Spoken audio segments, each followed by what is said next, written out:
राना मुबशिर साहब, सबसे पहले जरा मैं एक सियासी एंगल आपसे डिस्कस करना चाहूंगी। मुझे ये बताएगा, वो लोग जो उसे डील या ढील करार दे रहे हैं, आपको लगता है कि ऐसा ही है, या फिर हम ये कहें इसे कि कानून और इंसाफ के तकाजों को मलहूज़े खातिर रखते हुए आज उनकी रिहाई मुमकिन हो पाई है?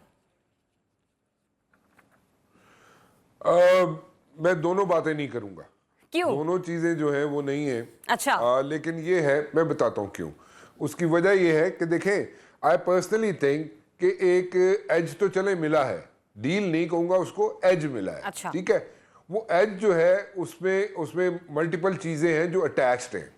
सो कोई एज है जो बिल्कुल मिला है, उस एज की वजूहात अभी सामने आ जाएंगी, 2-4 दिन की बात है। ठीक है, इसमें कोई लंबा चौड़ा काम नहीं है। सो सामने आ जाएंगी, डील नहीं है।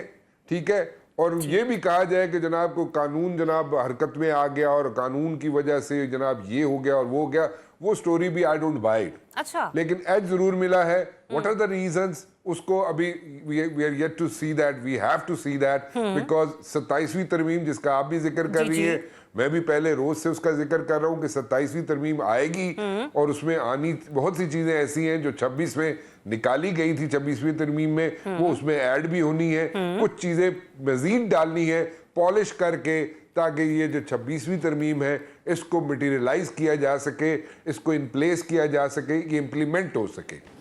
ठीक। अच्छा, आपने जो पॉइंट यहाँ पे रेज किया, आप ना से डील कह रहे हैं ना ढील कह रहे हैं, आप ये कह रहे हैं कि कहीं ना कहीं कोई एज जरूर हो सकता है। साहब, सेम क्वेश्चन विद यू, आप किस तरीके से इन मामलात को देख रहे हैं? लाहौर आना था लेकिन वो पेशावर चली गई, इससे सियासी तौर पर भी एक हिकमत अमली देखा जाए, गर्दाना जाए, और दूसरा ये भी कि वाकई मुस्तकबिल करीब में कोई ना कोई नया केस आ सकता है मंजर यहाँ पर। यही वजह है कि लीगल टीम ने ये सोचा कि पेशावर जाना ज्यादा सूतमंद साबित होगा, ज्यादा बेहतर होगा उनके लिए। देखें, at the very first place उन्होंने लाहौर जाना ही नहीं था। ठीक है, और ये एक डिसेप्शन थी जो कि बनाई गई थी, जो क्रिएट की गई थी, थ्रो की गई थी, एंड द बॉल रोल्ड। और इसलिए कहा गया था कि जी बनी गाला जा रहे हैं, बनी गाला में लोग अलर्ट हो गए जनाब, वहाँ पे अलर्ट कर दिया गया। फिर कहा गया जनाब जमान पार्क जा रहे हैं, फिर कहा गया जी शौकत खानम जाएंगे, शौकत खानम में जाके अपना वो चेकअप कराएंगी। बेसिकली ये सारी डिसेप्शंस थी। उन्होंने जाना ही पेशावर था, उन्होंने जाना ही, इस वक्त जो मौजूद हैं वो सीएम हाउस पेशावर के अंदर मौजूद हैं और इस वक्त वहाँ पे बैठी हुई हैं वो।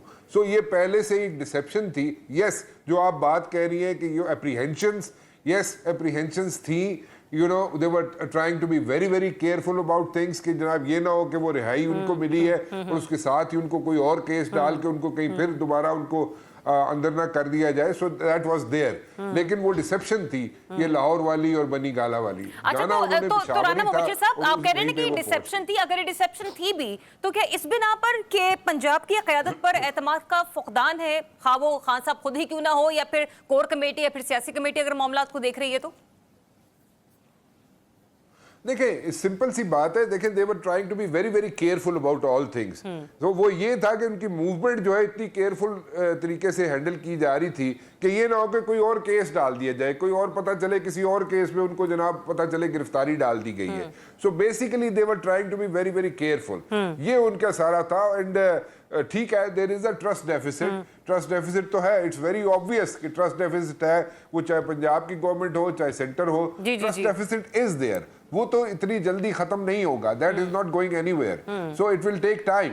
प्रॉबली वो कब फिजल आउट होगी चीजें, वो ट्रस्ट डेफिसिट वाली, I don't know, but then it's going to take a lot of time, you no.